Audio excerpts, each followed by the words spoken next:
இன்னைக்கு நம்ம எங்க வந்திருக்கோம்னா காவிலாஸ் கோரிங் கோரிங் கார்னர் தான் வந்திருக்கோம். வந்ததும் இவங்களோட புது மெனுவான கொய்த்தியா சீஸ், அப்புறம் வந்து கொய்த்தியா கோரிங், லாலா சூப், அப்புறம் நாசி கோரிங் சில்லி பாடி, இவங்கள இன்னொரு புது மெனுவான ஐஸ்கிரீம் கோரிங் தான் ஆர்டர் பண்ணியிருந்தோம். இவங்க புதுசா கொண்டு வந்து இந்த கொய்த்தியா சீஸ் சீரியஸ்லி நெக்ஸ்ட் லெவலுங்க. இந்த கொய்த்தியா சீஸ் வந்து கிரீமி டேஸ்டோட அந்த சீஸ் டேஸ்டும் அந்த கொய்த்தியாவும் நல்ல பேலன்ஸ்டா ஆகி செட்டில்டா இருக்கு. அப்புறம் கொய்த்தியா கோரிங் ட்ரை பண்ணி பார்த்தேன். உண்மையிலேயே வேற லெவல்ல இருந்துச்சு. சைனீஸ் பீப்புள் வந்து பரட்டினா எப்படி இருக்குமோ அந்த அளவுக்கு டேஸ்ட் இருந்துச்சு. இப்பதான் புரியுது இந்த கடையில ஏன் கோரிங் கோரிங் வந்து ஃபேமஸ்னு. அதுக்கப்புறம் நாசி கோரிங் சில்லி பாடி இன்னைக்கு ஒரு புடி வானவெடி சரவெடியா இருக்கு போதுன்னு எடுத்து சாப்பிட்டு பார்த்தோம். உண்மையிலேயே ஸ்பைசியா சூப்பரா இருந்தது. என்ன கண்ணு தான் கொஞ்சம் கலங்கிருச்சு ஸ்பைசினஸ்ல. அடுத்துதான் இந்த லாலா சூப். லாலா சூப் குடிக்கும் போது ஜிஞ்சர் டேஸ்ட் கொஞ்சம் அதிகமா, தொண்டைக்கு இதமா சூப்பரா இருந்துச்சு. இதுல போட்டிருக்கிற லாலாலாம் வந்து நல்லா ஃப்ரெஷ்ஷா நல்லா கிளீன் பண்ணி போட்டிருக்காங்க. அப்புறம் கடைசியா இந்த ஐஸ்கிரீம்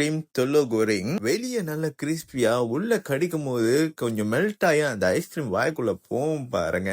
வேற மாதிரிங்க. கவிலாஸ் கோரிங் கோரிங் கார்னர் வந்து மண்டே டு சாட்டர்டே சாயங்காலம் 6 மணிலேருந்து நைட்டு 12 மணி வரைக்கும் திறந்து வச்சிருப்பாங்க. ப்ரீ ஆர்டர்ஸ் அவைலபிளா இருக்கும். ஆனா வந்து டேக் அவேக்கு மட்டும் தான். அப்படி கஸ்டமர்ஸ் நிறைய இருந்தா கொஞ்சம் டைம் எடுக்கும். இந்த கடைக்கு வர்றதுக்கு நீங்க கவிலாஸ் கோரிங் கோரிங் கார்னர் அப்படின்னு நீங்க வேஸ்ட் போட்டிருந்தா இங்க வந்துடலாம். நீங்க வந்ததும் சுச்சி எக்ஸ்பிரஸ் டோபி பார்ப்பீங்க. அதோட வாக்வேலே நடந்து போனீங்கன்னா இந்த கடை வந்துடும். இந்த கடைக்கு கூகுள் ரிவ்யூல 4.5 ஸ்டார்ஸ் வந்து கொடுத்துருக்காங்க. இப்போ அப்படியே நான் வந்து போயிட்டு உங்களை அடுத்த வீடியோவில் சந்திக்கிறேன். வரட்டா.